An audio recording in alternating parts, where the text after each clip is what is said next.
அதற்கு இயேசு, பிதாவே இவர்களுக்கு மன்னியும்,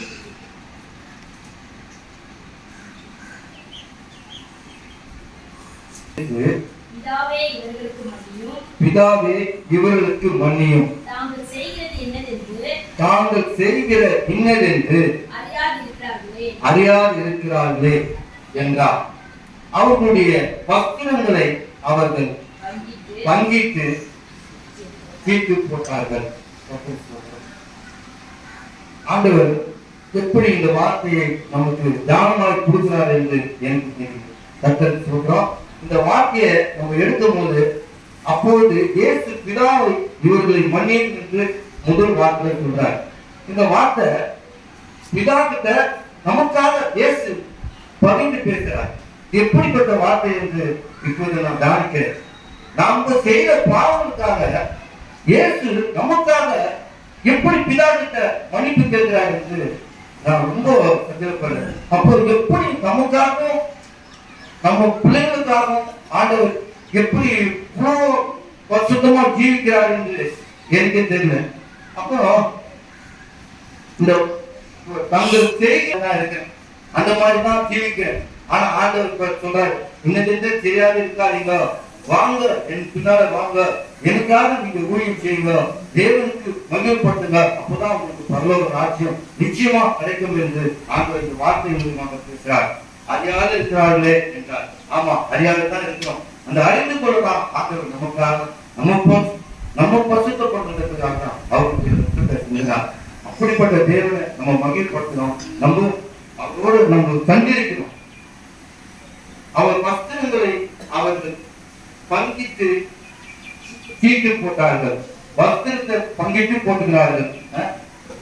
இந்த வஸ்திரத்தை பாருங்க, அவர்களுடைய பரிசுத்தமான வஸ்திரத்தை எடுத்து பங்கிட்டு போட்டுக்கிறாங்க. அது எப்படிப்பட்ட வார்த்தை பாருங்க. ஆண்டவர் நமக்கு இந்த வார்த்தையை நமக்கு கொடுத்துக்கிறார். கர்த்தர் இப்படிப்பட்ட வார்த்தையை நம்மளோட பேசுறதுக்காக கர்த்தருக்கு நன்றி சொல்றேன். ஆண்டவர் அதே மாதிரி நாம இயேசு கிறிஸ்துவிட்ட மன்னிப்பு கேட்டு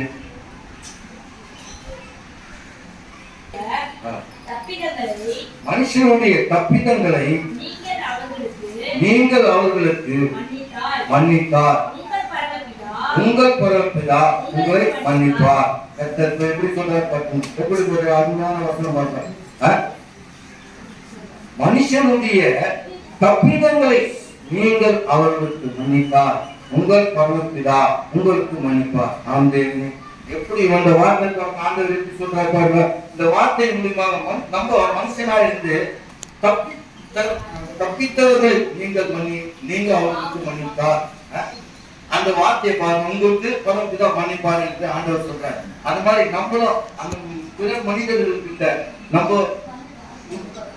மன்னித்தா நம்ம ஆண்டவர் நம்மளை மன்னிப்பார். அந்த வார்த்தை மனுஷனுடைய தப்பிதங்களை நீங்கள் அவர்களுக்கு மன்னியாதிருந்தார், உங்கள் பிதா மன்னியாதிருப்பார். பாருங்க எப்படி அந்த முதல் வசனத்துல எப்படி சொல்லுது.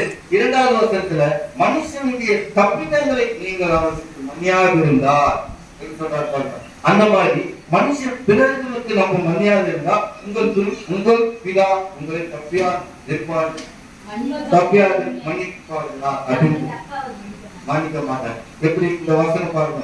இந்த இரண்டாவது வசனம் கூட அவர் தெளிவா நம்மளுக்கு போதிக்கிறார். அப்படிப்பட்ட ஆண்டவராகிய இயேசு கிறிஸ்து நம்ம பாவங்களுக்காக நம்முடைய அவருடைய பசுத்த ரத்தத்தை நம்மளுக்காக சிந்தினார். அப்படிப்பட்ட தேவனை நாம் தியானிக்கணும், நம்ம அவர் விசுவாசிக்கணும், அவருக்கும் உபதேசம் பண்ணணும், நம்ம காத்திருக்கணும். வாங்க ஊழியம் பண்ணுங்க, தேவனை நமக்கு ஆதரிக்கணும், ஊழியம் பண்ணுங்க. அப்போதான் ஆண்டவர் பரலோக ராஜ்யத்துக்கு கண்டிப்பாக எடுத்து போவார். நான் ஊழியம் பண்ண ஆசைப்படுறேன் ஒவ்வொரு நேரம், ஆனா என்ன சஞ்சலம் இல்லாதபடிக்கு எதுவோ என் மனதில் சஞ்சலப்படுது. ஆனா இங்க யாரும் ஊழியருக்கு யாரும் தெரிக்குமாறு நம்ம நிச்சயமாக ஊழியம் பண்ணணும். தேவனை பற்றி அதிசயமாக நான் தெரிஞ்சுக்கணும். இந்த பைபிளுடைய வார்த்தைகள் எனக்கு தெளிவாக ஆண்டவர் இறக்கணும், ஆவியானவர்களோட பேசணும். அந்த வார்த்தைகளெல்லாம் நீங்க யாரும் சபையாக தெரிக்குமாறு உங்களுக்கு கேட்டு மெசேஜ் கொடுங்க.